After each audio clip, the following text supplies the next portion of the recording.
not too bad. Sometimes it does some weird things. Anyway, hello everybody, Dylan Geddes here with Gnarled Iron Forge, and I gotta admit, blacksmithing doesn't make me a whole lot of money right now, which is fine. I'm an apprentice, so it'll kick up eventually, right? Yeah, so today we are going to get us some tool steel. Now, I have some on order. Or not, sorry, I don't have some on order. I have some in my shop right now that I plan on using for a lot of my stuff. But I figured I already have to go to town. I have to go to town to grab some shoes because I'm gonna start running because I don't want to gain weight. So the plan for today is to buy a pry bar. Pry bars are not necessarily the best tool steel, but tool steel they be. And you can say down in the comments if you want, and I won't blame you if you do. But Dylan, but Dwarfy, those are not good steel, you know? You're buying Hyper Tough, they stink, it's bad, yada yada. I agree, I completely agree. But the thing about today, we're being cheap. And the tools that we make today, while being cheap, are gonna work.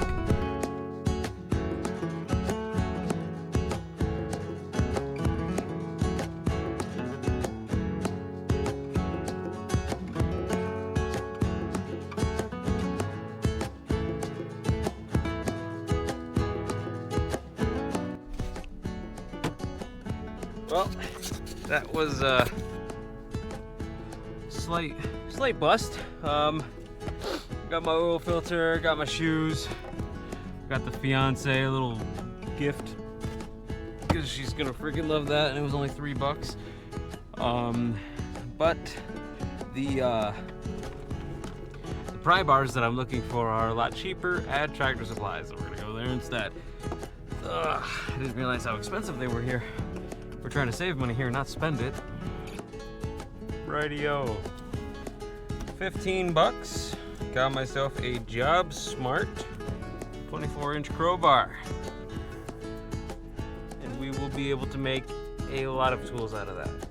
I will make a small set of punches, chisels, ball chisels and such probably.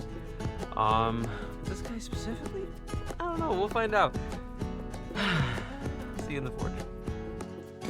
Alright, welcome to the shop. So, the first thing that we need to do to the crowbar here, before we stick it in the forge, is we need to get rid of this paint.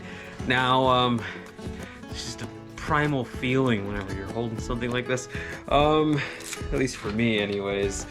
There are a couple of ways to do this. You could either use paint thinner, you know, chemically. You can strip the paint.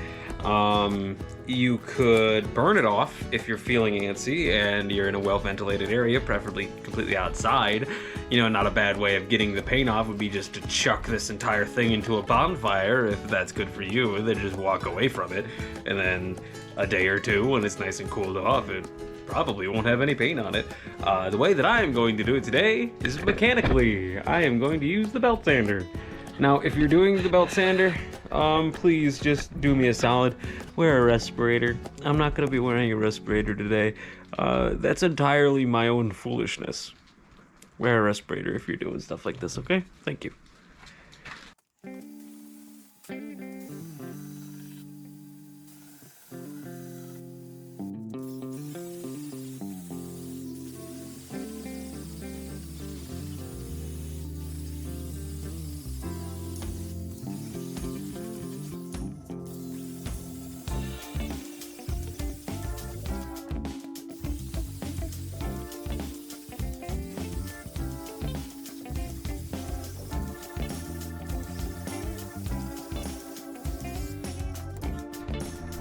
Oh, holy moly, holy mackerel. Alrighty, got most if not all of the paint stripped off. We can begin the process of processing this down. First step, light the forge. Was that for movie magic? Don't ask me how long that took me. Just to film it. I don't want to think about how long it's going to take me to edit it. Alright, so we just got to take some of this coal, sprinkle it in there like fine seasoning. How do you like your burger? Cold. Cold. Coked up proper. Cold. Now, you might think to yourself, hey, that's a really nice chisel head already. You'd be correct. There's a little bit of fine tuning that we're gonna do to it, but that looks about right to what we want anyways, so we might as well keep it that way. No sense in breaking what ain't broken, right? Or fixing what ain't broken, or broken what ain't fixing. I don't know. I just work here. First things first, gotta straighten this out.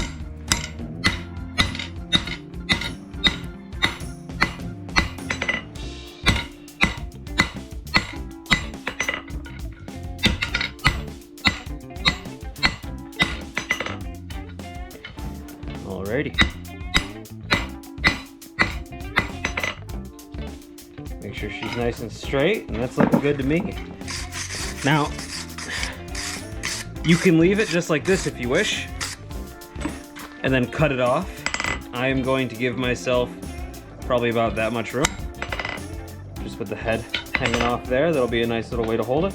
But I'm actually gonna modify this. So this is currently a butcher, which I don't necessarily enjoy, which means that it's kind of like that chisel head, right? But that's not necessarily what I want. So we're gonna modify this a little bit, and not only that, but I do not want it to be flat across the top. I want it to be rounded, right? I want it to, so I'm gonna actually forge these down a little bit, so that way while I'm working in some lines and whatnot, it's not causing all of these unsightly marks. Now what I'm gonna do is we're gonna knock these down a little bit.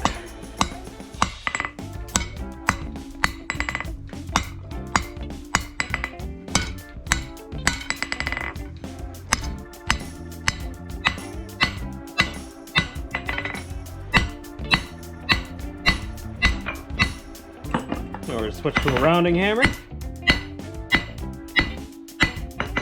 Spread this bad boy out.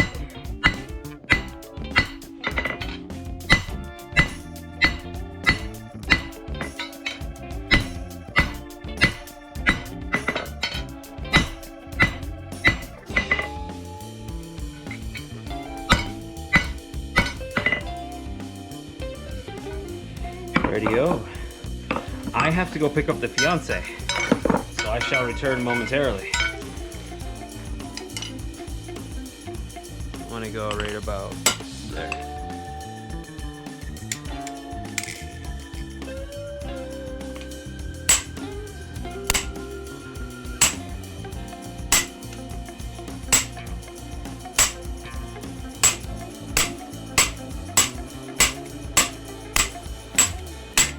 Oh, didn't mean to do that, but okay.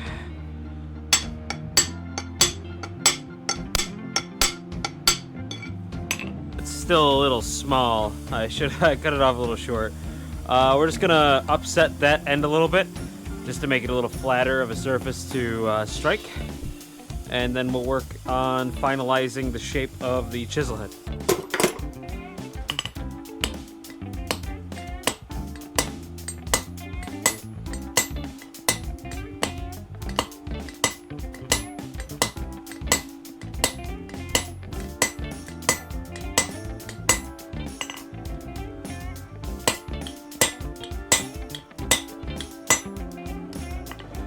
That'll do.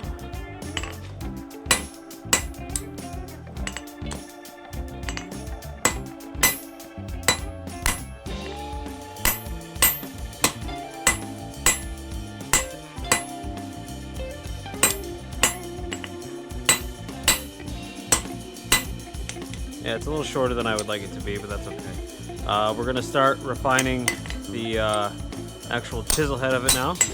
And that is all going to be done at the vise. Now we're just going to start forming it.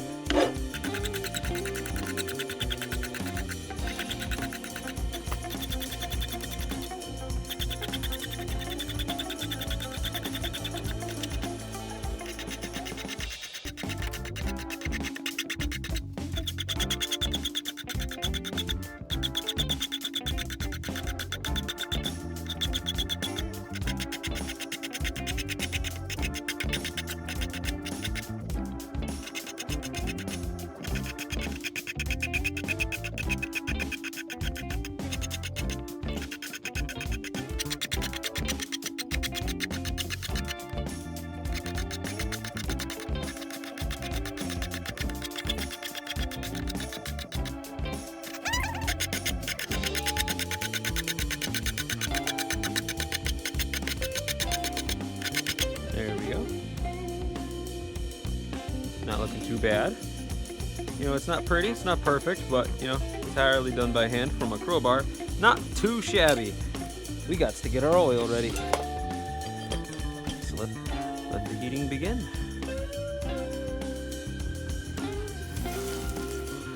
Whee!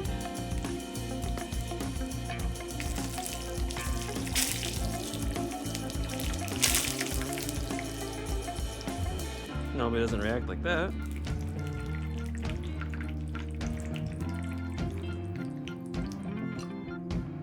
And one of my commenters wished me to show you guys the color running, so I will do my best to demonstrate now. I don't know how well you'll be able to see it, but I'll do my best. You won't be able to see me heating it up, but you've seen me heat up metal all day, every day, so hopefully that's just customary at this point. All right, this is the heat that we're looking for.